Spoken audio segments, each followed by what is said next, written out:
Hello. Hey, Tomeka. Hey, how you doing? I was just calling you. I'm.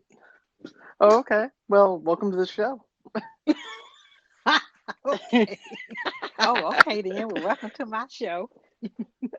Oh, okay. So this is Tamika Talks. Okay, I Oh, okay. gotcha. This how this gonna be. Oh, okay. I see what's going Yeah, on. this is how this is gonna be. This is how we're gonna This play it how this out. gonna be. Shit is about to go down. It's about to go down. Not too much down though, cause we gotta keep No, our job. But it's gonna go exactly, downhill.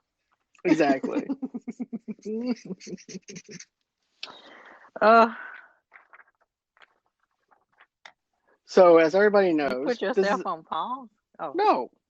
I had it on mute oh, for I a thought minute. you muted. Oh, okay. No, Okay. Go no, ahead. I had it Sorry. on mute because Okay. I was Okay. trying to go through my notes that I took from today Oh, for the movie. oh, okay, You okay, see, cool.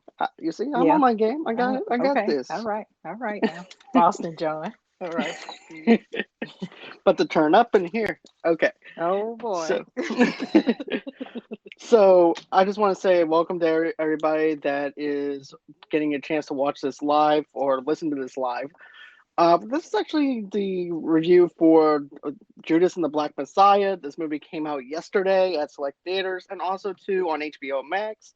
I had the privilege to actually watch this movie in the comfort of my own home rather than going to the movie theater and stuff like that because over here at certain theaters or whatever, I don't think it's actually showing it over here.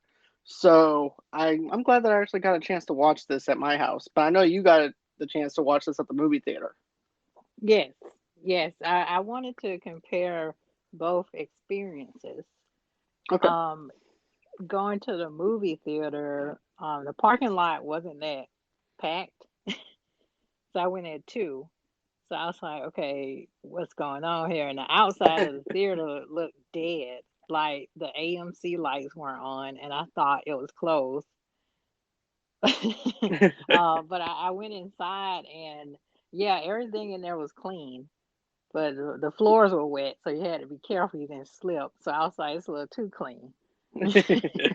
But Hey, it's better when to be they, too clean than not clean at all. So this is that's always true. good. This is true. Yeah, because when he did my ticket, like scanned my ticket, he had a what do you call that, plexiglass? Yeah, I know what you're The talking about. ticket guy had it, so he scanned it from underneath the opening of the plexiglass, and I went and got my popcorn, like already reserved, and they gave it to me or whatever.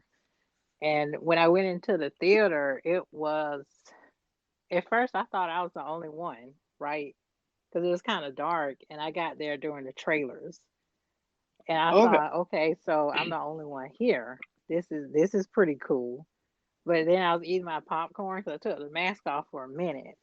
So I ate my popcorn, and then I heard crunch, crunch, crunch. I was like, that's not me, is it? And I was like, oh, it's somebody else over there in the darkness, in the corner. So it was somebody else, but they weren't near me. Like the row I was on, nobody was there. And the row in front of me, no one was there. And behind me, no one was there. That's But a somewhere plus. off to the distance was another human being in the darkness chewing on popcorn. And then it was like these two older people came in, but they sat on like that handicap row. Okay, I got you. So I'm assuming it was like maybe like let's see, counting me, that one, two, three, four, maybe four people in the theater. That's not bad. I'm glad Yeah, that they spaced it out and everything. yeah, yeah. I think when I got the tickets, they kind of blocked off. Like when you get the tickets online, they put an X, like this is blocked off. So I don't know how it would be if there is a movie that everyone actually wants to see. That's where I'll be interested to see how they'll do the seating arrangements. That would be interesting, to be honest with you, on how they would actually handle that.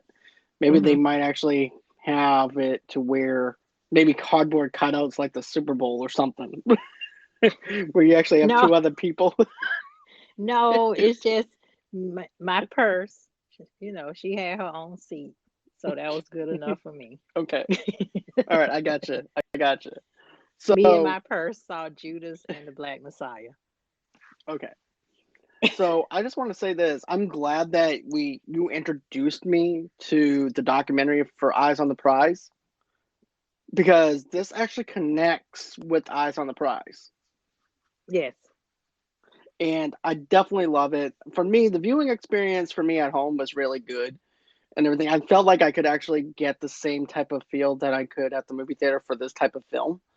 It's just that I wish that I could actually see with other people just to see what their reactions would be, especially with the ending and the beginning and all that stuff to get their reactions. Mm. But other than that, though, I have to say I enjoyed the film for what it was. For what it was, I like the fact too that it wasn't like a cliche kind of thing like Hollywood normally does with Black Panther, where you normally just see okay, Black Panther, they have the berets, they have the guns, they have the leather jackets, and that's it. No background to who Mm. they are, no concept of who the Black Panthers are or anything like that in the movement that they were doing during that time. So I'm glad for this one particular movie, it wasn't like that cliche Hollywood kind of style. This actually feels like the rise of the Black Panther community, the rise of the members, and everything else. So I actually like that concept and everything. And I also like the fact too that it connects with Eyes on the Prize, where we actually have William O'Neill, who's actually busted for posing as an FBI agent and boosting a car. And after getting caught by Agent Mitchell, and he tells William that he's looking at 18 months for a stolen car, 5 years for impersonating an FBI agent. And William, or if you want to call him Bill, takes the deal to work with the FBI to be an informant for the FBI. Martin Sheen also plays J. Edgar Hoover. He believes that Fred Hampton is the Black Messiah and he is a dangerous threat. William Bill also struggles with what side he wants to be on the side of the FBI or on the side of the Black Panthers. So I definitely love that concept where William is actually trying to find a balance between, okay, what side am I supposed to be on? Am I supposed to be on the side of the FBI or am I supposed to be on the side of the Black Panthers? If I'm not on the side of the Black Panthers are going to kill me, just like they did with the Ku Klux Klan members did and stuff like that to these other members that they found out that they were an FBI informant. So it's a tug of war game that William is actually playing on both sides of the fence. Yeah. Yeah, it is. And like you said, I was at first I was geeking out because so much of Eyes on the Prize Me is too. featured in this movie, and the documentary Eyes on the Prize, I guess a little background is, to me, in my opinion, is the best civil rights documentary. But it just Definitely. goes from like a span of how the movement started, and according to Eyes on the Prize, the movement started after Emmett Till's death, and then it really jumped off on Rosa Parks. So it has feature footage of the civil rights leaders and those involved in the movement, like community leaders too. And it has the actual people, the interviews, and half these people are dead now. you know. Right.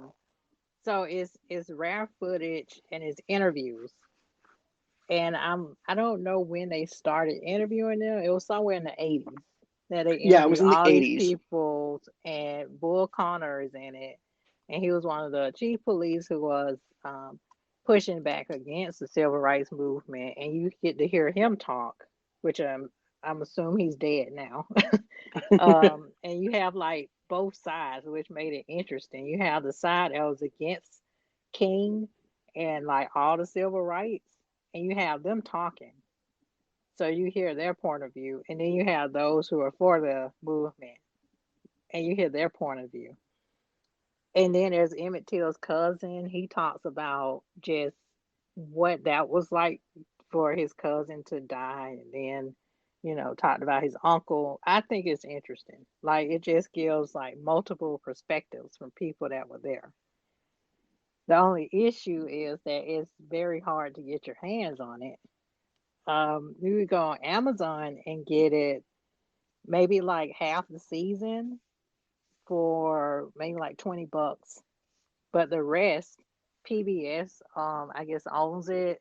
And it's a bunch of copyright um issues and legalities. So you can only get it on PBS, but it's like $300.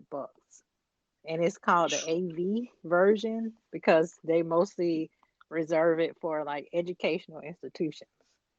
So I'm assuming with this movie, because it half of Eyes on the Prize is the background to set up the film, that they were able to get the rights for it, or not the rights, but they were able to talk to I, PBS, say, can we feature this documentary in our movie? right, even if it's for like a small clip, because it seems like Yeah. they could only get it for like a few seconds for that clip, because that's what some contracts actually do when it comes down to this kind of thing. Like, okay, you can only use this piece right here for maybe a 10-second or 10-minute spot, and that's it. You can't use it Hmm. for like the whole movie. So some contracts are like that. Yeah. Yeah. So I was also geeking out too, because I was like, wow, it was just crazy that this actually connects with what we did for the documentary review. I was like, okay, so this is how they're gonna play it off. I'm like, okay, this is gonna be all right. This is actually gonna be pretty cool. As soon as I saw that it connected, I was instantly hooked in. Yeah. Because we did that review. When did we do that review? Was it January? Like early January? Yeah, it was early January, about last month that we did it. It's actually on the audio podcast and also on YouTube as well for on our channel for Movie Lovers Unite. Yeah. So if anybody wants to watch Eyes on the Prize documentary review, go on ahead and check that out. It's like an hour long review that we did. It's awesome. Go check it out. But let's go on ahead and talk a little bit about this for a minute. Okay. But as far as this movie goes, I definitely love the pacing of the film. It doesn't seem like it slows down until maybe the part where we actually have Fred Hampton and his soon to be wife or girlfriend that's actually pregnant for some romance and everything inside the film. That's where it slows down just a little bit. But it's a very quick, fast paced pacing movie for a 2.5 hour movie. So it doesn't even feel like a 2.5 hour movie. It doesn't. It doesn't because you're so engaged in it. And I in the beginning saying I actually thought like William O'Neill was a FBI agent. Right. Because it cut. I like the way that it introduces him. Me too. It. I don't know the name of that shot, but it's like when a person is going into an establishment, the camera follows them from the back. I think that's what you call a one shot, Okay. where it actually follows the person in. Yeah, they have a lot of those. So it just follows him in, and he just picks this guy. And he's like, "Hey, you under arrest?" And they're like, "Who are you?" "I'm an FBI. Look at my bag. Look at it. Don't look too close. Just look at it." And I'm like, Right. okay. And I legit And thought, he and I convinced don't to know be how they right. didn't know that he wasn't an FBI agent. Maybe he did this before, and they recognized his face. Well, from what I gather, don't forget he's actually coming from the back, so nobody knows what he looks like. Mm. So that's another thing too. But he's like, I'm FBI. I'm an FBI agent. Someone stole your car. And so he winds up taking this person's car, and he's also posing as an FBI agent, like I mentioned before. But I definitely love that scene. I love how like I mentioned, with the camera angle, the way that it panels in from the back, and then as he's entering in the building, you actually see him enter. I Hmm. definitely love that. And then also too, whenever he has the gun pointed to the guy's back, and he's like, this car was reported stolen, and you're gonna have to come with me. I need the key so I can take it back. Next thing you know, he goes on ahead. The guy winds up giving him the keys, but as he's leaving, he realizes that the badge is actually fake, and that Well, he punched him in and the face. Well, whatever he yeah, did, like head butted him, and his hat yeah, fell off, right? And then the guy right, looked at him, and he was like, "You ain't no FBI agent." And I was right, like, "He must right. have did this way too many times, did for somebody to recognize his face." And the cool part was Especially when he got in the. Yeah, go ahead. especially boosting inside the same neighborhood. So that's a Yeah, big that's thing no, too. no, you You're just don't do asking that. for And then it. it had like a horror movie element to it where he got in the car and the guy who was the owner of the car slashed the top of the panel of the car. with a knife, and he came down with the knife and just slashed the top of the roof panel and tried to grab him from the steering wheel. I was like, whoa, it's like a horror movie. Right? Because I'm actually feeling that too, like that suspense of like, oh my God, is this guy gonna make it out of this thing or Yeah, not? You know? yeah. Oh, we actually have a message. Okay. Let's see what we got. Roar, roar, roar. Okay, whatever. Yep. Um, Continue. okay, No so stupid messages, anyways, please. exactly. If I have Please stupid have something to talk messages, about. Yeah. exactly. So, anyways, like I mentioned before, I was actually feeling suspense from William and was wondering how was he going to get out of that situation. And then all of a sudden, he winds up getting arrested by the FBI and everything as he's driving away. And that's actually where we actually meet up with the agent, which is actually Roy Mitchell, is actually the agent. The actor that's playing him is Jesse uh, Lemons. I want to say that's actually how you say his The name. He's one actually played that on. he reminds me of like Matt Damon's brother or Yep. cousin. He looks just like him, but like he could be his stand in. Yeah, most definitely. To be honest with you, that's why I went on ahead and looked at IMDb. I'm like, is that Matt Damon? Because that's like not Yeah. the first time I looked him up. That's like my third or fourth time that he's done this to me. So, How dare he do that to you, John? right? Like, for instance, I saw him on Date Night. He was on that movie, and then also too, he was also on Breaking Bad as well. Yeah. Yeah, I want to see a film with him and Matt Damon in it. And I just want my mind blown. But let's see here. Like I was mentioning before, that's whenever he winds up telling Bill, when Roy winds up telling Bill, he goes, "Hey, look, you're going to be going to jail. You're going to be doing 18 months for a stolen car and 5 years for impersonating an FBI agent. Either you go ahead and be an informant for us, or you're going to go to jail for a very long time." So Bill winds up, which is also William O'Neill. So whatever one you want to go by, William or Bill, that's um that's where it actually starts out with the FBI wanting him to be an informant.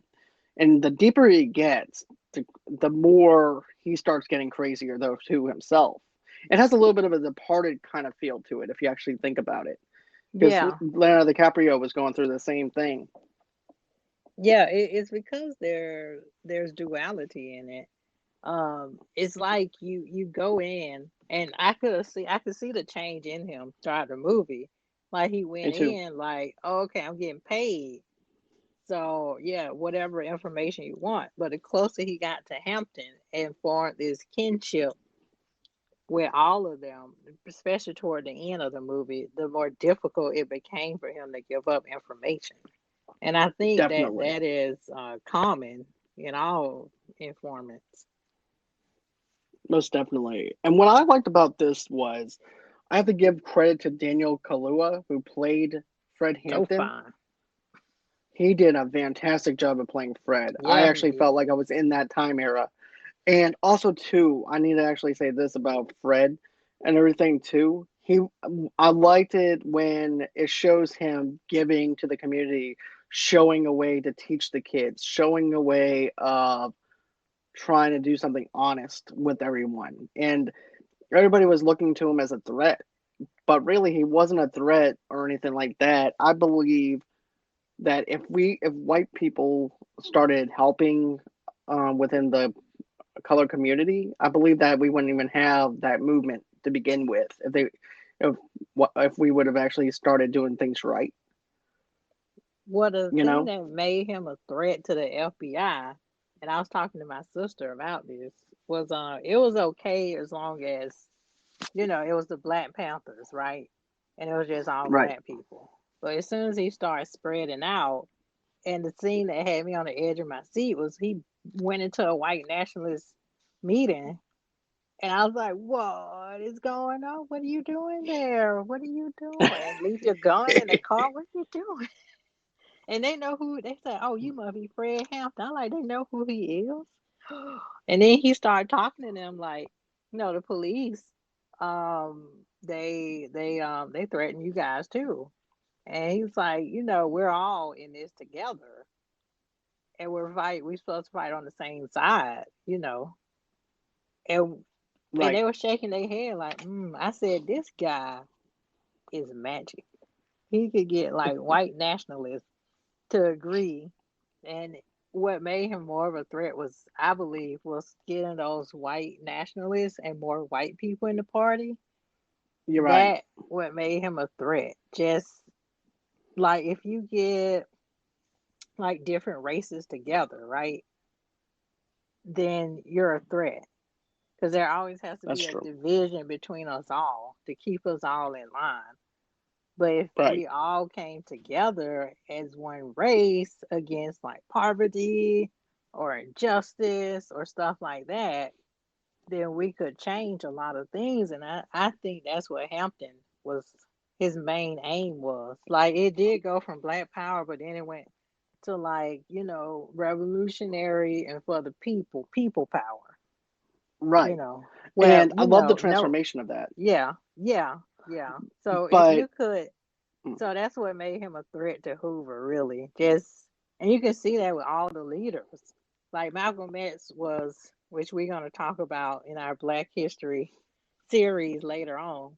But as long as Malcolm X, he was with the Muslim party, or Muslim, sorry, not party, but Muslim, and a Nation of Islam.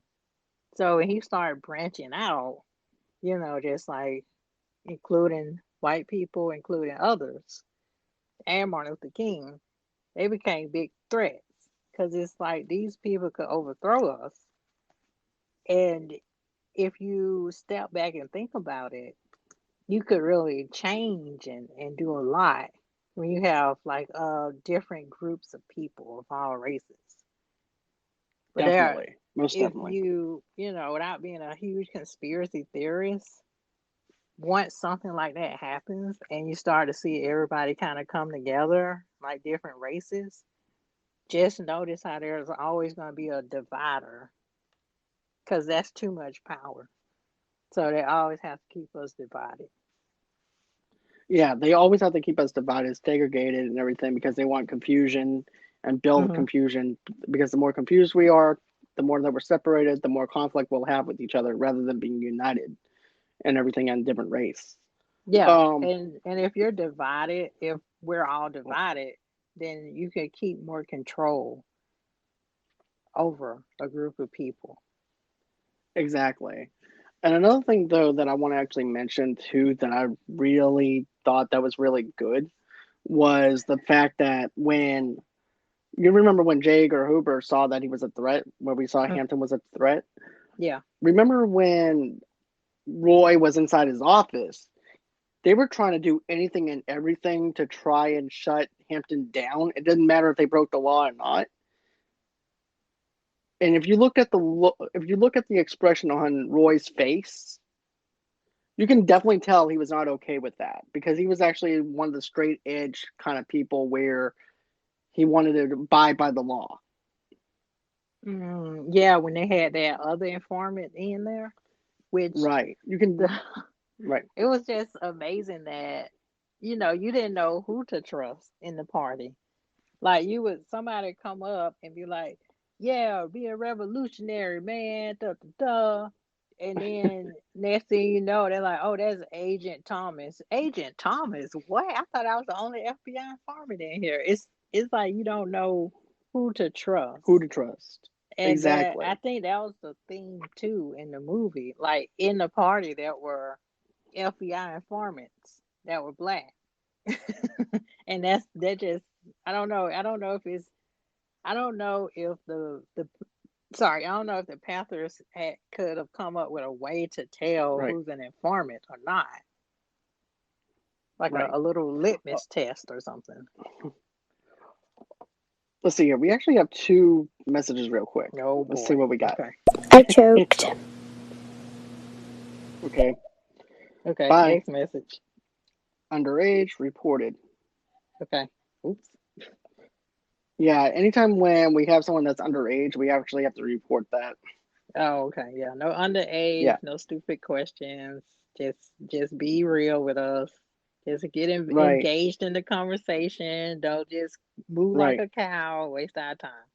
'Cause we're here exactly, to talk about movies, and this is a serious matter. So exactly. be involved, S- please.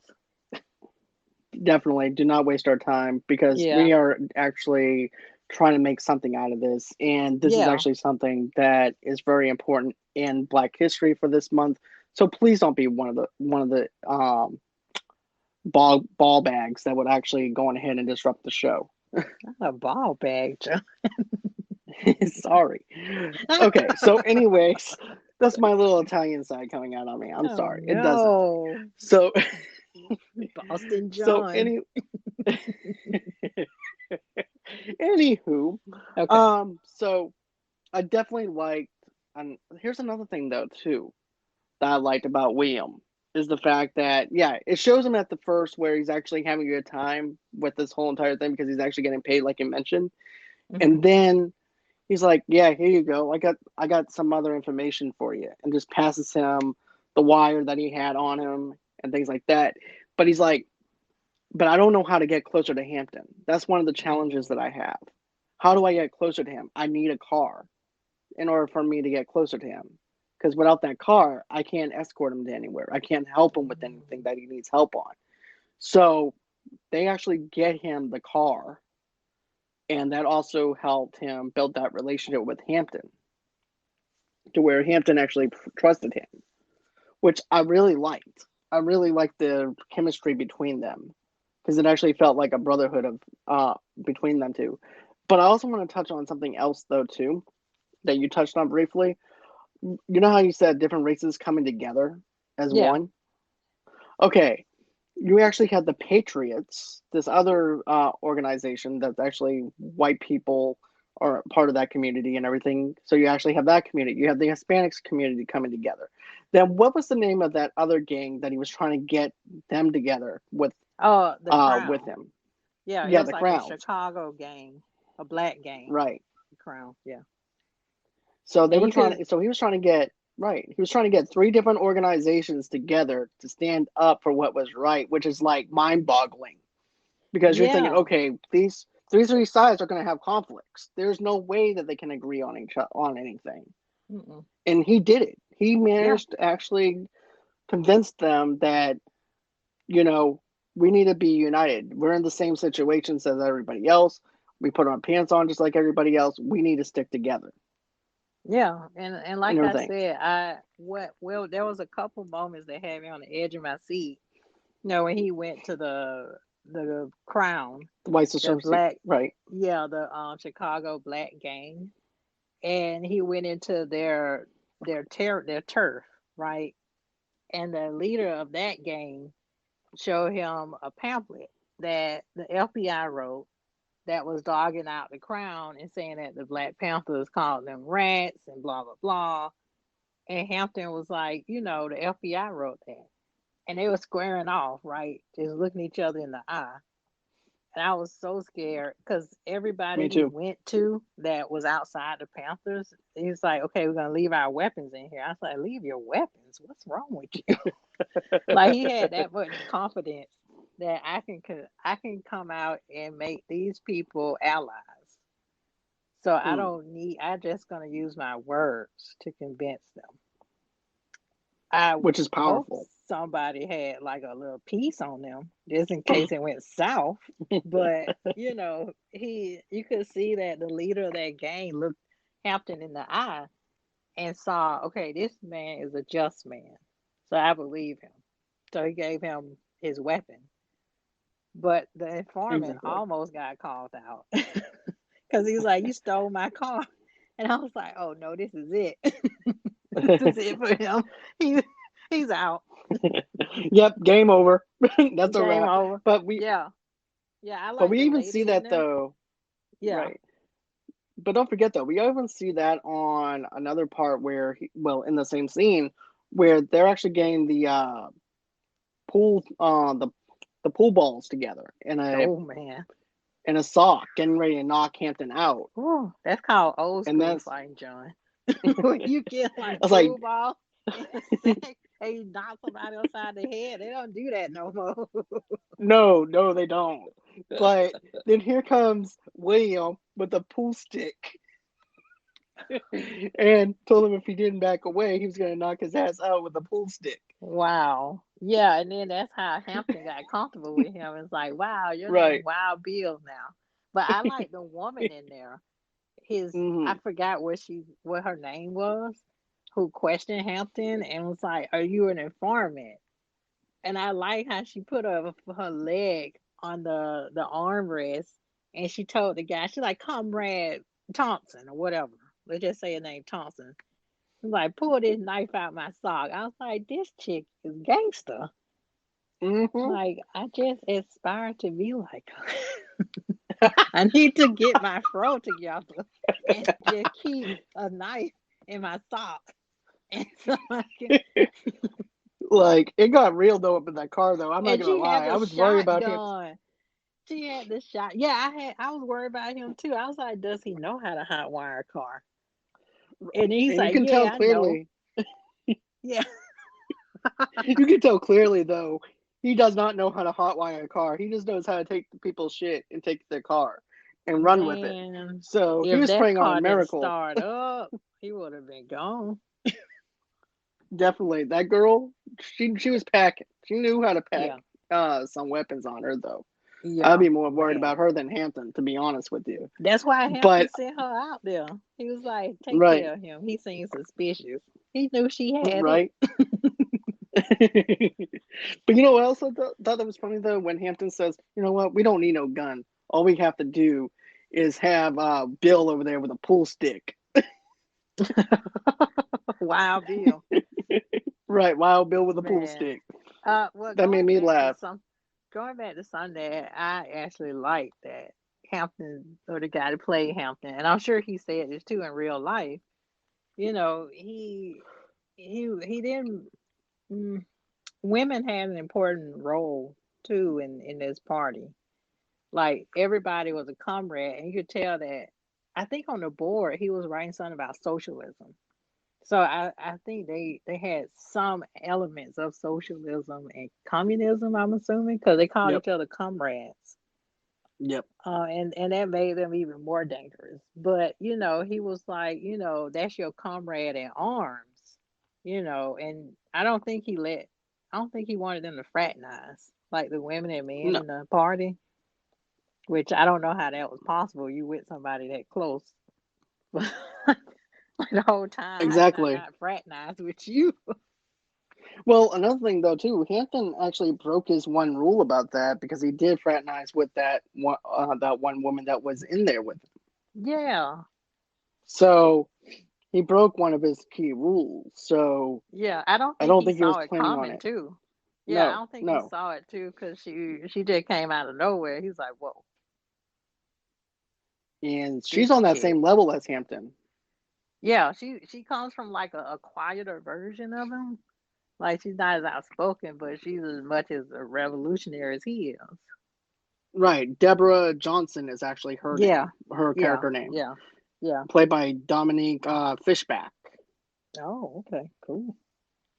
And I definitely love the character development with her and everything and the chemistry between her and Hampton. I thought that it connected very well. And like you said, on a deeper level with Hampton and her, they were dynamite Hmm. together. They were Yeah. everything that you want from a Hmm. power couple during that time period. Yeah, and Daniel Kalua, uh, like the drink Kalua. Yeah, he was fine. I'm sorry, John. I'm gonna have to just be girly for a minute. So he It's was okay. really Go on ahead, fine. big early. Okay, thank you. So he was really You're very fine, welcome. and I was watching him the whole time, and I was like, dang, he's first off he's like ripped, like bulky, and then he was wearing them tight shirts, and then he was like, the mustache and the facial hair and his hair, and I was like, dang, he looked good. And then I was like, whoa, whoa, I'm feeling something here in between my legs. And I'm trying to focus. And I was like, wow, this dude is hot. Oh my gosh. Okay. Okay. I would be a revolutionary for him. Ugh. I know you But would. it was hard for me to concentrate at times, John. I'm telling you. Then I got jealous. I was like, dang, she's so lucky. And then that part where they were talking about coffee, right? He was like, "How you take Right. your coffee?" And she was like, "Black and sweet." And I was like, maybe he probably wouldn't want to date me because I like cream in my coffee and sugar. So I don't know if he would have. I probably wouldn't have been his type because I I don't don't think know. so. Oh I don't. man, I don't know about that. I don't know about what kind of I want cream. to If you would have like his cream. babies. Okay. Sorry. Anyway. Okay. So But that let's see. actor Another. is like really attractive, and I found out that he is dating a actress, but her dad was an activist in the Mangrove restaurant. Her dad was a black activist in England. Like there's series of Oh films that they wow. have on Amazon Prime, Small Acts.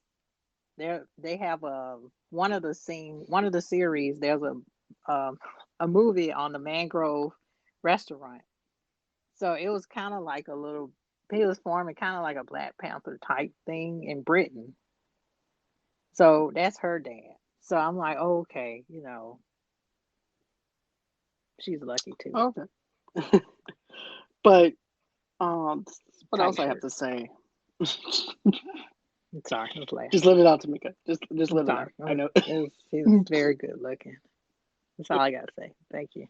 Okay. So another thing that I have to say that I enjoyed about this is the fact that, we're actually going inside the Black Panthers headquarters. We're actually seeing how it's actually being built up, the development of it, and things like that. The work that Hampton has done is just amazing. It's an amazing movement. And also, too, at this time, this is when Bill is actually starting to panic a little bit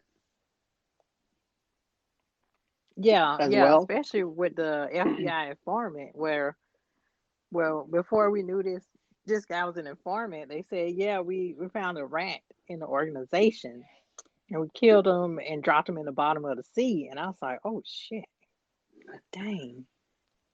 Oh my gosh. And then we found out that they just made that up. Like the informant made it up. And it This really is wasn't anybody. He just kind of did that so he can get credit from the Black Panther group. right. And then, of course, it got reported over to the FBI, and that's how we actually found out it was fake. It was like fake news for them. Yeah, and then so the FBI, they were smart and putting like pawns in the game, because like the guy said, this informant, not Bill, but it's the another informant was put in there so that every chapter, Black Panther chapter that he went to, the police could raid because they could arrest him and say that he had a warrant out for murder. So that's what the whole thing was that they put in play, Right. which was And kind of also, smart, even though they suck. it was definitely a power play. I Yeah. do have to give the FBI that. It was definitely a power play on their part. They did a really good job at setting that up. And then also, too, Bill's also scared out of his mind. And at that time, too, we actually have the FBI agent Roy, who's actually said, "What did I tell you? They're not any different than the Ku Klux Klan." Because remember, with the Ku Klux Klan, they actually went on ahead and decastrate somebody Mm. and everything too. And with this story that this guy made up, they poured boiling hot water on this guy. Mm. Remember? And Yeah. so, of course, Bill's scared out of his mind. He's like, I don't know if I can do this anymore. I want out. I can't do this anymore, man. I need out. I need out. And he's like, I already told you, if you do not do this, you're going to go to prison. So Mm-hmm. his back is up against the wall. Bill's back is up against the wall. He has no choice but to do what he's doing. And then, of course, at that time, he actually hangs up on the agent. And at that time, I was wondering, okay, so he might be going rogue after that. That's the Yeah, that's first. what I thought too. because you can definitely tell during that time when Hampton comes out of jail and everything. He's at the rally Mm. and he's over there doing everything that Hampton is doing. He's celebrating with him. He's raising his fist in the air. Then all of a sudden, it cuts to the FBI agent that's actually in the crowd. It Yeah, cuts to Matt Roy. Damon. Yep. Or Matt yeah, Damon with a skull cap on. right. And he waves to him to acknowledge that he's there watching him. But I wish that they would have actually showed how much time has passed since that last time that they talked. Okay. That's one of the little small nitpicks I have. They don't actually show how many years he's actually been in this position or anything like that. We know it's been some years, but we don't Hmm. know the amount of time that he was in there either. So that's like a little small nitpicky thing. Hmm. We do have a message. Let's see what we got. Okay.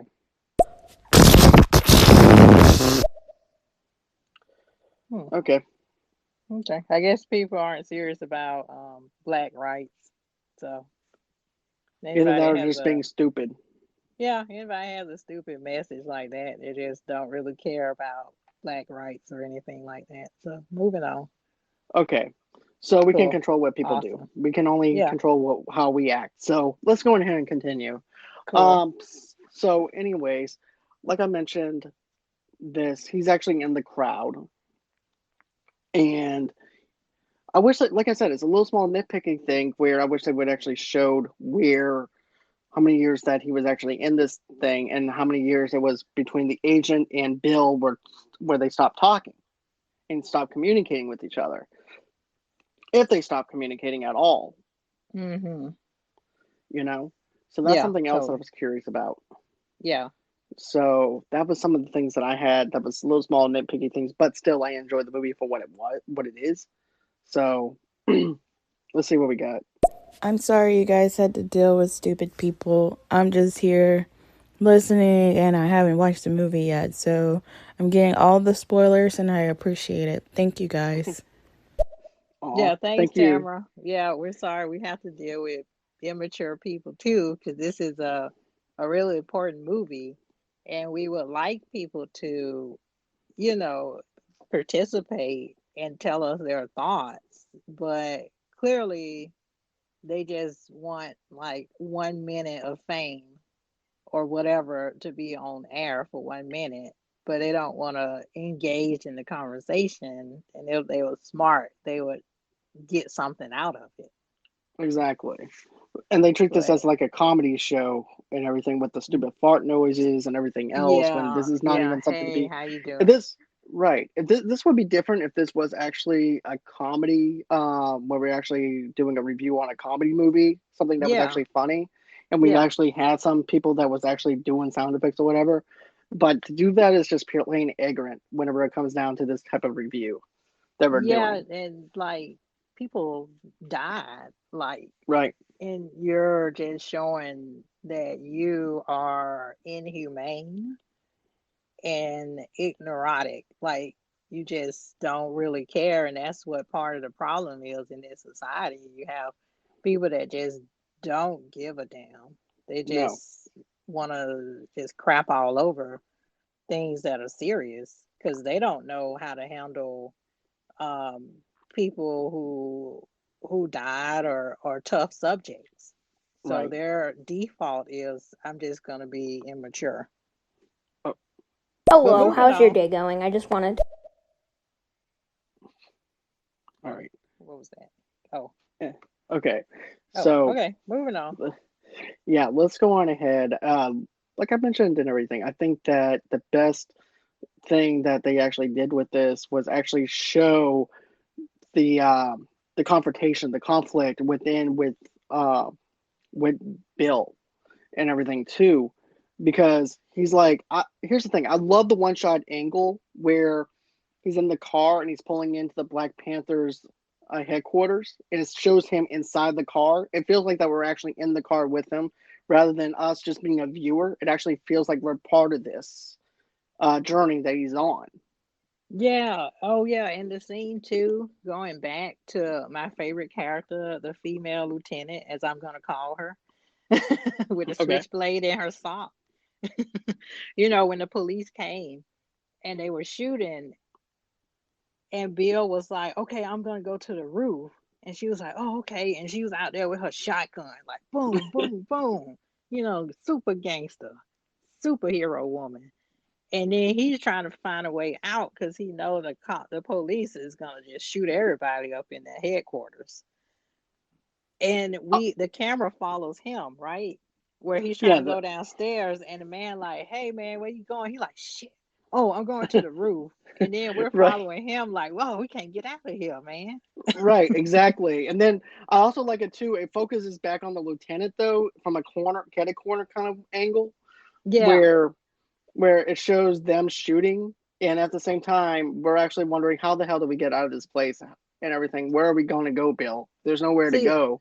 I was surprised that nobody noticed him. He is tricky. He slipped out of there just in Hmm. time.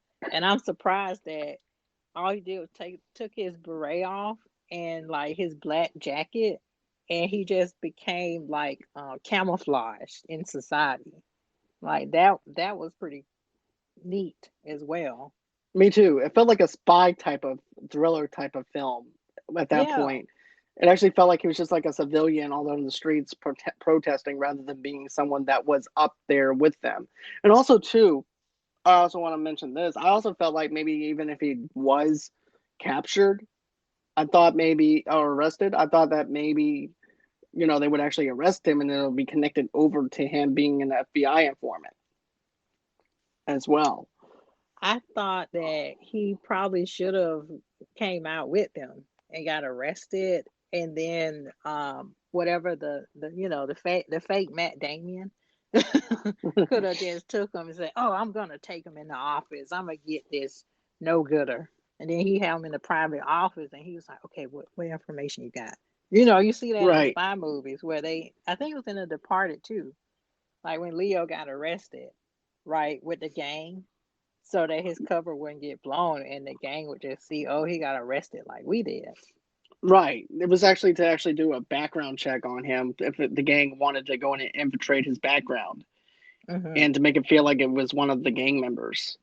And with this, though, he has a criminal record, but there was no way of actually back checking somebody's information during that time.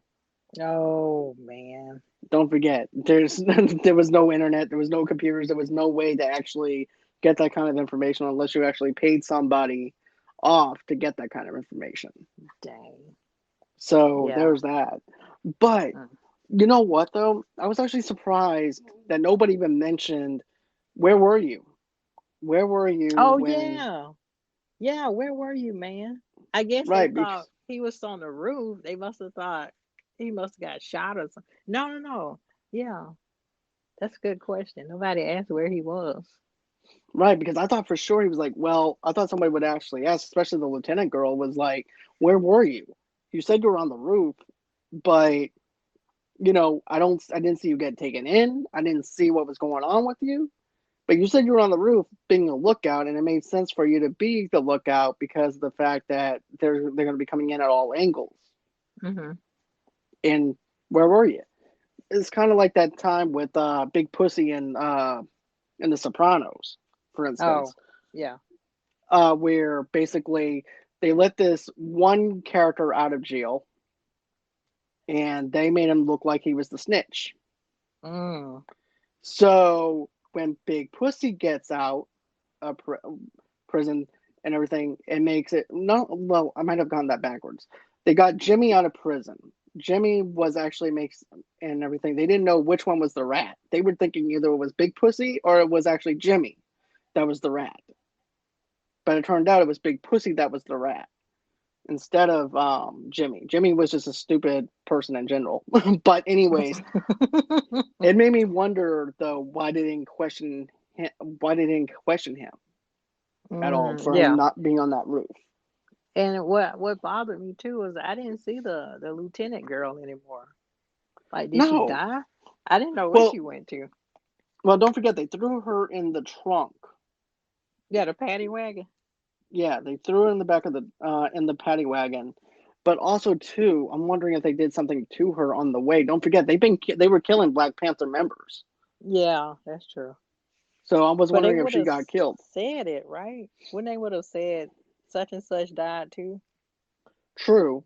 That's also true because he didn't mention any of the names. Remember when William was mentioning all the names to Hampton of everybody that died Mm-hmm. and everything, and her name didn't seem like it popped up. I'm gonna have to rewatch it again because there's a lot of stuff that just to process in general with this film. Yeah.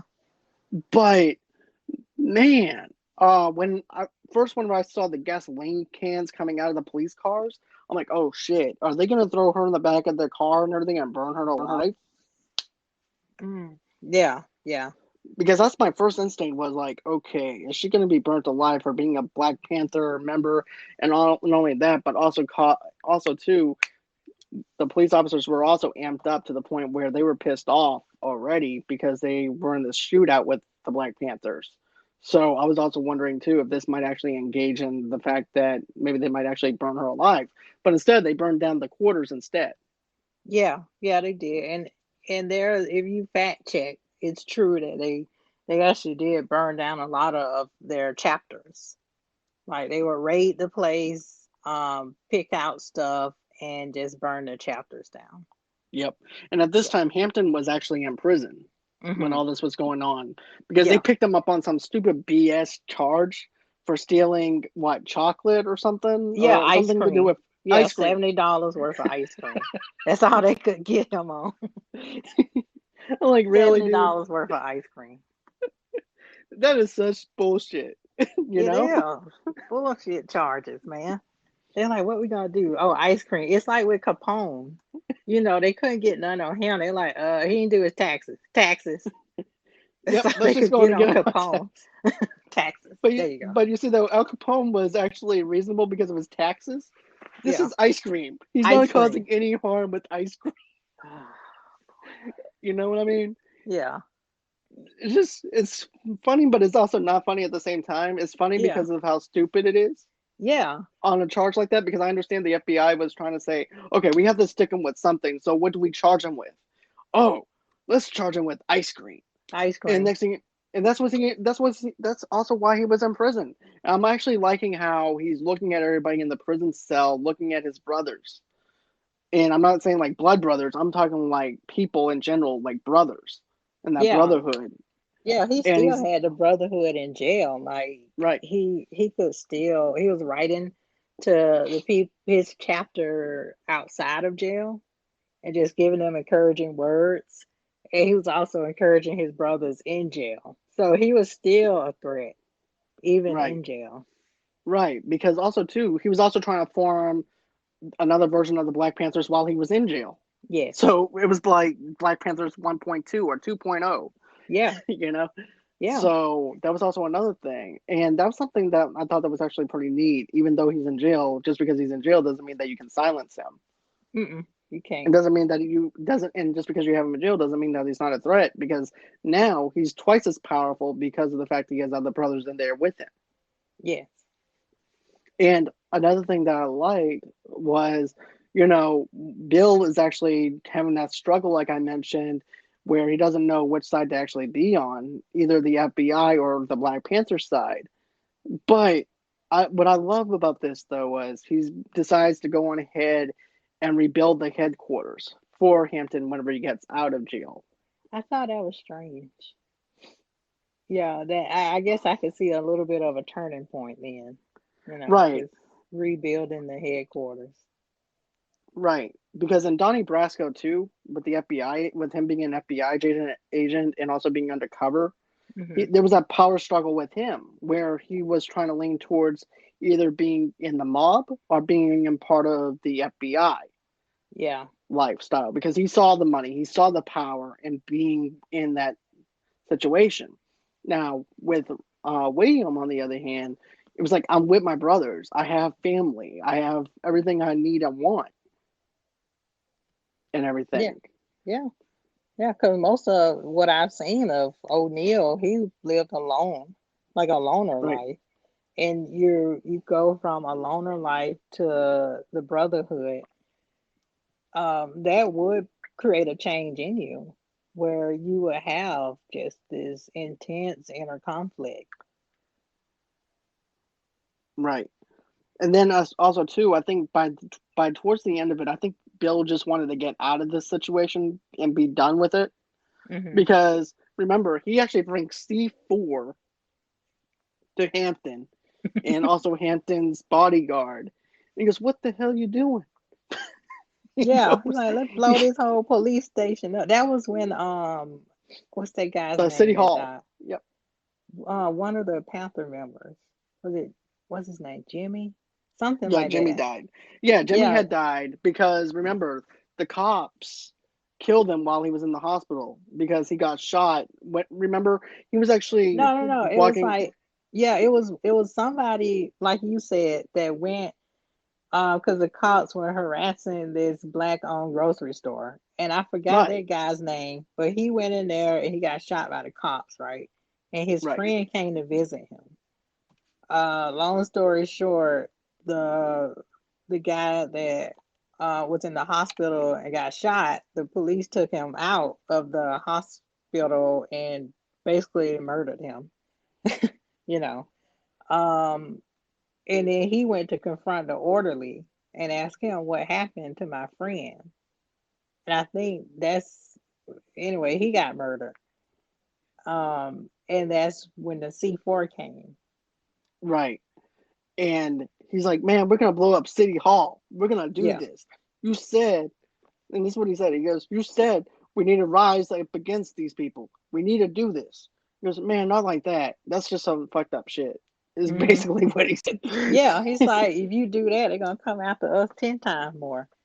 And it was, and then when he got back in the car, he took his wire off. And I was like, oh, I see what's going on. He was trying to get him to say, yeah, let's blow up this place. Right, because he was trying to get anything on him so that way he can just close the case and he can move on with his life. Because I Yeah, think at this time he's just tired of it. He's tired of being a double agent. He's tired of doing this and everything. And he's at his breaking point. And you can't blame the guy because everywhere he looks, he's having nightmares. He's having PTSD moments. He's also having nightmares that someone's going to find out he's actually not a Black Panther member, but also an informant for the FBI, and he's going to get killed.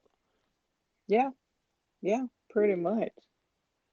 Yeah, And that's a hard life to be an informant, I would think.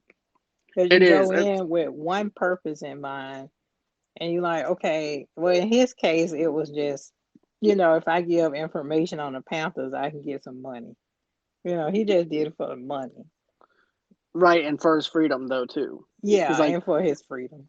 he's like shit. Why not? Going ahead and milk the cow while I have the chance. I can make money off the FBI, the government, and also have a little bit of freedom, and also pay off my debt and everything too. So why not have the best of both worlds? Yeah, Because yeah, because remember that's we where he was coming from.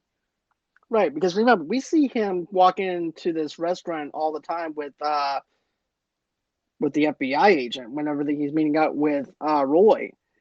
And one minute he has his sunglasses on, he thinks he has it all together and everything.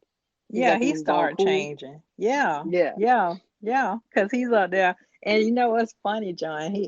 When he met with the FBI agent, he would eat steak, right? yeah, So you can see he's elevated. right. After the movie, why did I go to Outback Steakhouse and I was like, I want some steak? So it had nothing to do with me just like going against the Panthers. I was like, if he can eat steak, damn it, I can eat it too Right. What's without good for the goose is betraying good for the anybody. gander.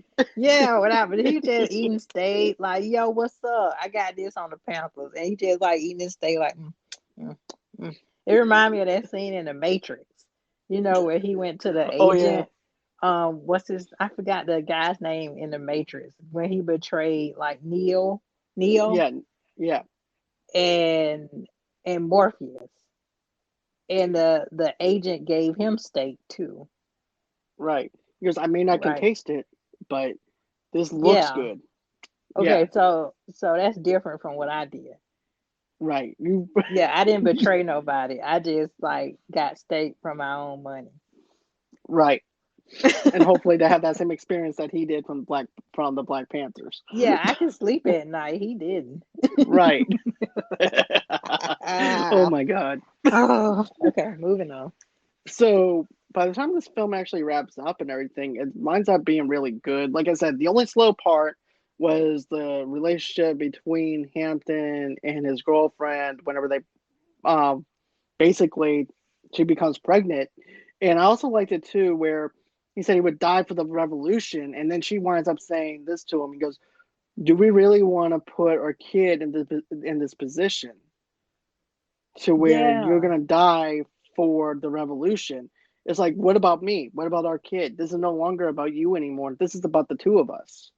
yeah, yeah. And you can see that conflict, that uncertainty in her face where he was like, I would die for the people and I would die for the revolution. And she's touching her belly like, wait a minute, he don't care about us. And she talked to him about that. And she was, he read her diary and she was just talking about how she was a terrible mother. And she was like, well, how could I bring my child into this war zone? And then Right. Fred started to change too because he was like, What's that? can you hear me?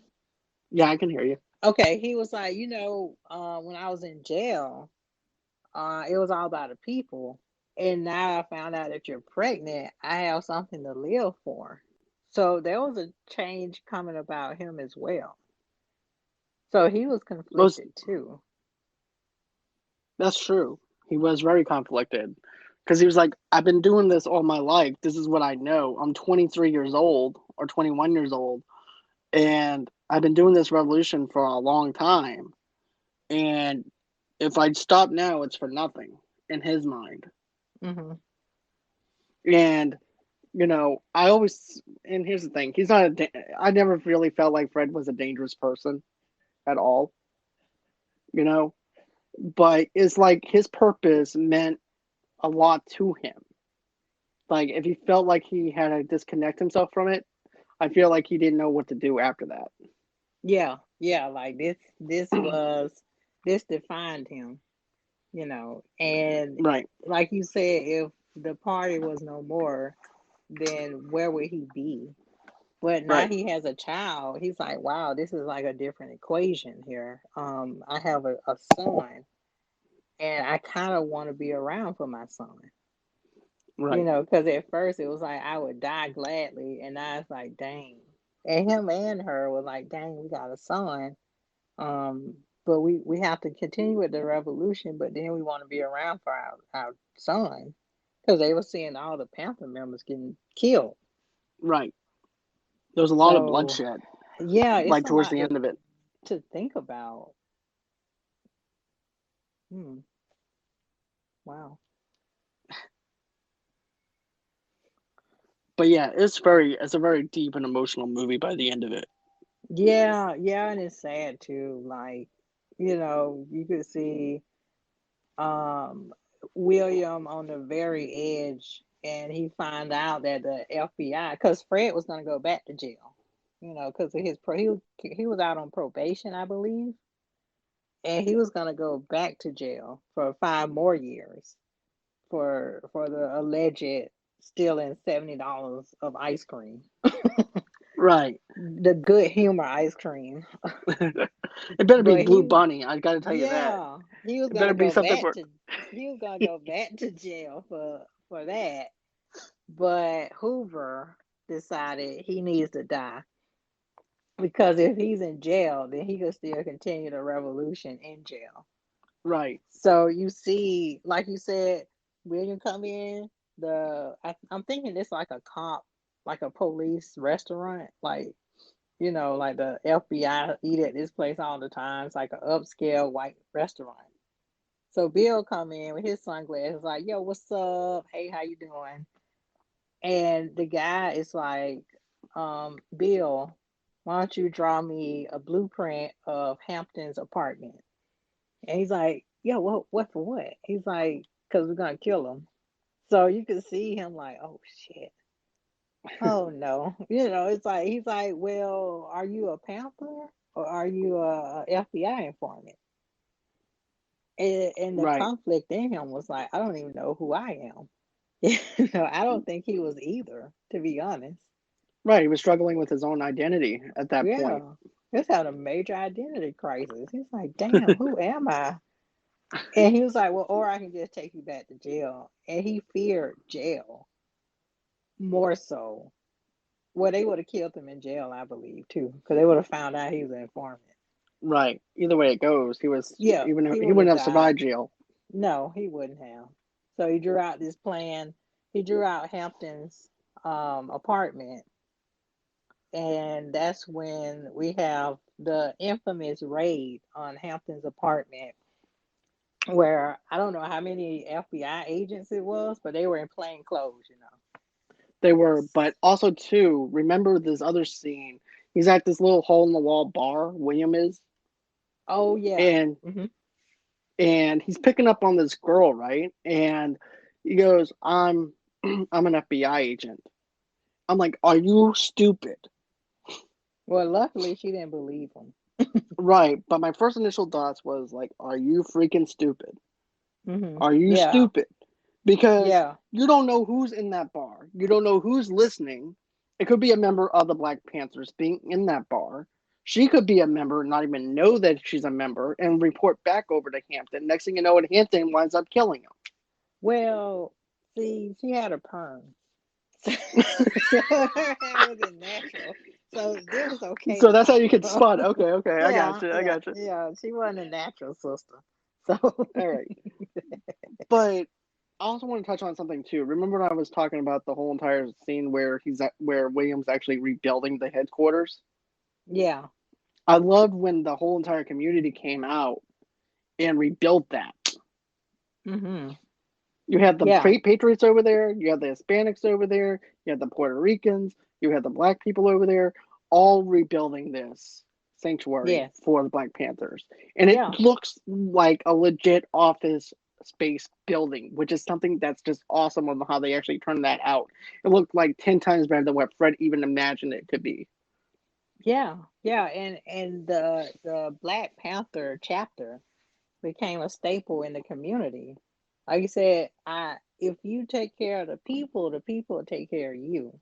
Yep, Like he's feeding the kids in the community the breakfast program that the Black Panthers have, where they feed them in the morning and then they tell them you're beautiful and you are somebody, and then they right. teach them. Um, because it was a poor neighborhood and there was a struggle to put food on the table. And if you have somebody taking care of you and providing food on the table, or just like going out to clean the community, that's what I am glad this movie touched on that aspect of the Black Panthers. Me too. I'm glad it talked about their I want to say it's the 7 point program, but don't quote me.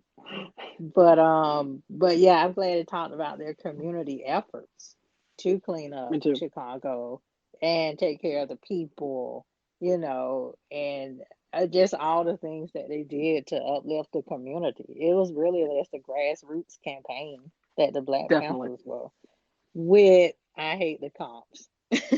I do too. Yeah. Well, I'm just saying, like that. It's like a grassroots campaign with the message of I down with the pigs. You know. Right. Well, also So yeah. too, the cops also brought it on themselves by harassing the Black Panthers all day long, and also calling them names on the speaker and everything else, harassing them all the They harassed the time. whole community too. Yeah, yeah. So there's that. But let's talk about that pimp that was in that. Yeah, that's actually he's a comedian, I know. I forgot his name. Little Ray something something. But yeah, he's a comedian. The pimp. Yeah, but I just thought that was actually funny. Like, who are you? Come on, show me your badge. At that point, he didn't know who to trust. He doesn't know if he's an FBI informant or anything like that. Oh, But wait, go back. Like where, we're talking about the not natural sister. That okay, he told, she went to the bathroom. She like taught me off a drink. So the other guy, the pimp, come over and he's like, I forgot what he said to him, but he was like, oh, show Hampton this. and he slid a newspaper over to him, and then inside was like this little. I thought it was some coke. It was like a bottle of some substance, and he was like, "Yeah, I'm an FBI agent too." And I was like, "You can't trust nobody over here." I thought that was a pimp. Damn, man. Shoot, they good. Right, Darn. because I remember, And yeah, he right, was like, "Oh, you won't have to know. You want it to be easy on him, don't you? So just slip this in his drink." And then he left. And then, like you said, he was like, "Show me your badge." And it was the badge that William used when he used to do these fake raids on these bars to right. steal. Which I thought was actually funny in a way because it's like, okay, so now he's doing the same thing that Hampton did, not Hampton, but William did, and everything to him, and now William's not liking what he did to him. So it's like a reverse psychology type of thing. But my Yeah, response to the very beginning of that was when the FBI agent asked him this, he goes, "Why are you posing as an officer? Why are you posing as us?" He said, "Because when you have that badge on, it's like you have an army behind you, and you can do mm, anything that you want because you have that power." yeah, yeah, yeah. That's So true. that was something that I thought was actually pretty neat that I wanted to actually bring up from the very beginning, but I forgot. Hmm. But at that time, whenever he was asking the pimp, "Who are you?" It's like he can't trust anybody. It's like he doesn't know who's real, who's being real with him, and who's not being real with him. It's that line where he's like, "Okay, is this something that he actually wants me to do? Is this guy really an agent, or is this just somebody that doesn't like Hampton in the community that wants me to kill him, or what?" I thought he was an agent. I thought Right, by giving him his original fake badge, because only the FBI had that badge, right, that it was like a threat. Like, you have to go through with this, or else we're just gonna out you. Like, right, William at that point didn't have any other solution besides go to jail, get murdered by the Panthers eventually, somebody in jail, or orchestrate in the murder of Fred Hampton. Like, I thought that was a threat, just giving him the fake badge that he used, that the FBI confiscated. exactly. So, like I said, it was just that struggle with him with Williams though of wondering who to trust. That was just my thoughts. Yeah, You know, yeah. And then when Hampton got out, and then he saw the office, and then they had a celebration, and there was I think the party, and even the crown, like the black game, they put up money for him to go to Africa, because at that time I think Huey Newton went to Liberia or somewhere, and I think Bobby Seale escaped too, and they wanted Hampton to escape so he can carry on the party. What what Hampton did differently was that he stayed, and he's like, put this money toward a hospital and name it after Jimmy, the guy that you know got shot in the police raid or whatever. He was like, he said, "Is this about me, or is this about the people?"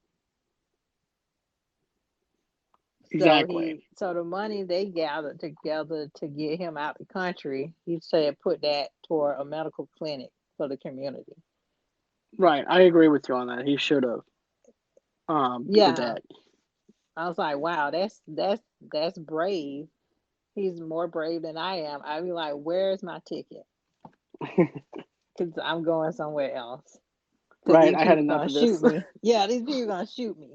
But even It's in like this peace out. party, you see William, and he is just divided. Like, he knows, I have to put this in Hampton's drink, and then he meets this other guy. He's like, "Hey man, I'm brother such and such from this chapter of the Panthers. I used to be with this, I used to be that.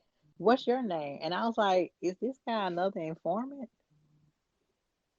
posing as a Panther?" Yeah, that's what I thought, to be honest with you. Yeah. Or I was confused. I was like, is that a Panther, or are we part of Williams' paranoia. But I think it was actually someone that was actually posing as an informant. But also too, you can Can't tell trust that nobody. no. And I thought I lived in a small town. Damn, Chicago's not that not that big like I thought. Damn, man. Yeah, I was like, is there like a litmus test that I can do? I can say that's a pig in disguise. Throw your hands in the air if you're a pig. Throw your hands Yeah, in I'm the air if you're like, an how informant. how do you know? Right, exactly. But Jeez. this movie will pull on your heartstrings. This movie will leave you wondering what's going to happen next around the corner. Not only that, but also too with the way that I really have to say that this. I enjoyed this movie a lot, to be honest with you. This is actually a perfect adaptation of what the Black Panthers are, and not cliche by Hollywood bullshit and Hmm. everything. Where it's like I mentioned before at the very beginning, like all we saw, and like for example with Forrest Gump, with any of the other films that we have out about history and things like that, all you saw was a beret, you saw a gun, and you saw them with the leather jackets. You don't hear no background of who they are, how they came up, how Hampton came up from this, how he dealt the Black Panthers community, or anything like that. And with this, they took building blocks to give us that setting of who Hampton is, how he became who he is, how he made things, how he made everything work, how he made people be united and everything, how he was a threat to the FBI. This is what you need whenever it comes down to the history of things. Yeah, yeah, and talking about the ending part where clearly he put something in his drink, and Hampton was Right. before that. Hampton was like, "You all right?" And William was just torn in the face. He's like, "No, I'm Mm-hmm. just gonna get you another drink." He put it in his drink. Um, we cut to Hampton's apartment at night, and one of the guys just stayed up late on watch duty, and he starts to see footprint shadows underneath the The door, door. and he Mm-hmm. wakes up everybody else, and then he gets his gun, and then long story short, police raid Hampton's apartment, and they just spraying the place with bullets. Like they must have shot like 19 times. Yes, Hampton's automatic weapons. girlfriend, yeah, Hampton is trying girlfriend is trying to wake him up, and he never wakes up. He just sleep. I don't know what he gave him, but he was just like in a coma state. So they take the girlfriend out, and then they go in the room with Hampton, and they're like, "Oh, he looks like he's asleep." Bang, shoot him in the head. Bang, Well, shoot him a remember, couple times. well, remember too. He also said it looks like this guy's gonna make it, and then Oh he shoots yeah, him. yeah, yeah, because he wasn't dead. He was just in this deep sleep or Yeah, whatever they gave him to knock him unconscious. Whatever Bill gave him to knock him unconscious. right. He was shot. As a matter of fact, I was actually trying to do some research on this and everything too about how he died Hmm. and everything. All they said was Federal Bureau of Investigation went on ahead and shot him in his apartment, and that's it. Yeah, then if you dig So further, you know that I didn't. Now I'm not sure if he was. What they said they found fentanyl. It was some kind of drug in his system, and I'm not sure if somebody put it in his drink or not. But he was asleep. He was in like a deep yeah. unconscious state, and the police did shoot him in his bed. Okay, I found it. I found out what they did. Oh, It's Seco, but it's actually spelled Secobarbital.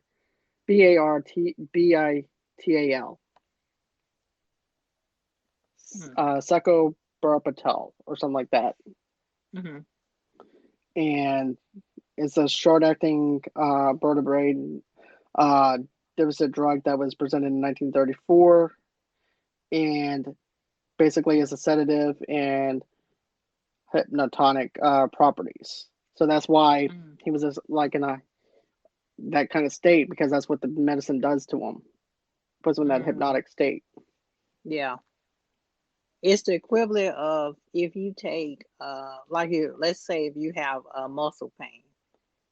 I don't know any of this of Hampton, but let's say that you want to take a pill to go to sleep, right? Or you have back problems, or you have like a muscle strain, and you take a muscle relaxer.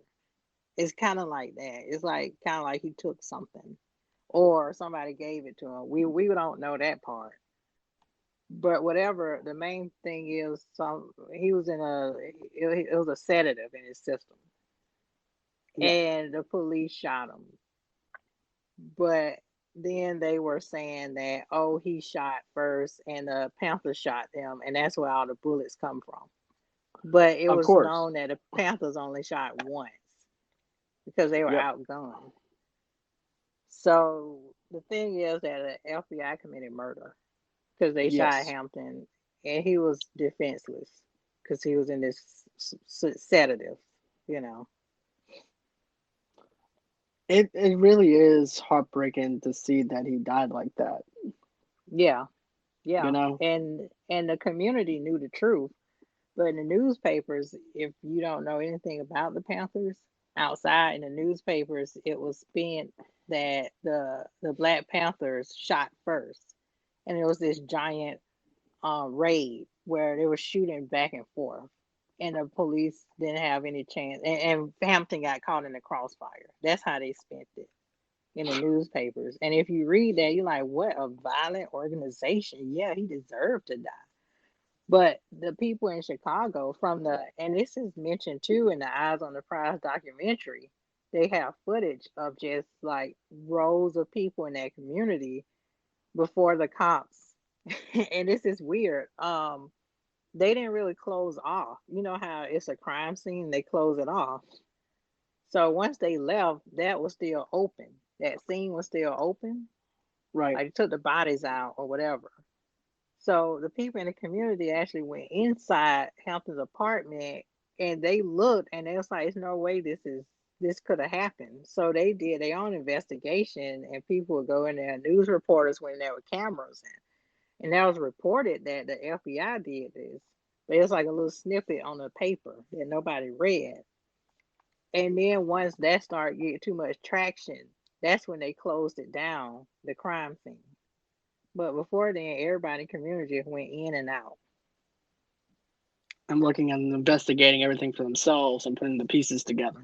Yeah, they knew the truth. But nobody didn't know the truth fully until what, like a couple years ago, where FBI reports are released now to the public. Like, oh, okay, the FBI did it. But think about how much time went by. Right. Just Over 30 years or more. yeah, yeah. And now we know the truth now that the people in the community knew. Most definitely. Yeah. So, And whether, when that ends, I was talking to my parents about it. You can see the symbolism in the title of the film, right? It's called Judas and the Black Messiah. So by this point, you know that the Black Messiah equals Fred Hampton, right? And then right. Bill equals Judas. If you read Yep. your Bible, you know Judas betrayed Jesus for 30 pieces of silver. So Right. once William went to the FBI informant, the FBI agent for the last time in the fancy restaurant, he was like, "So what's going on? You hearing the news about the Panthers?" And it's like, "Well, Hampton is dead, so it's nothing to talk about." And he gave him silver keys to a business. Yeah, to the gas Gave him station. something, yeah, and some money, and that was very symbolic of what Judas got paid off for when he betrayed Jesus, like 30 And to be pieces. honest with you, it wasn't much money though that he gave him compared to Yeah, all it's the like other times. $200 and keys to the gas station, and that's what And he he did. says, right, and he's like, there's a lot of money in gas and everything, believe it or not. That's what he actually tells them. Yeah, And the gas station is yours and the car is yours. yeah, yeah. Thanks for killing Hampton. Right. And Yeah, I bet he's and like, all this for my freedom, and all yeah, this uh for killing Hampton, and all I get is two yeah, hundred bucks in a gas station. yeah, in a car. Yeah, Wow, it's messed up. it And really the is. part I like that too is that at the end of the film they show the actual footage of William O'Neill on Eyes of the Prize, which I'm assuming this is the only footage that they could borrow. And Right. they you get to see the actual the real William O'Neill talk, and they say, "What do you think about your legacy?" And he's like, "Well, history will tell my legacy, and I was just doing my part in the movement and whatever he was talking about." Right, because And remember, they also said, how would you tell your kids about your yeah, legacy? yes, yep, and he's like, "Well, And that's history will tell my legacy." Yeah. right. And a couple of days after that aired, because that documentary aired on PBS in 1990, Yep, 1990. William committed suicide. So imagine carrying around all that guilt. Like, I got close to Fred Hampton and I was part of his murder, and I have his blood on my hands, and you're carrying that around for like 30 some years. And then you have to drudge it back up for this documentary Right. that is aired on TV. And just like Judas went out and hung himself, William committed suicide. It's heartbroken to actually see Yeah. someone go through that much guilt and tribulation Hmm.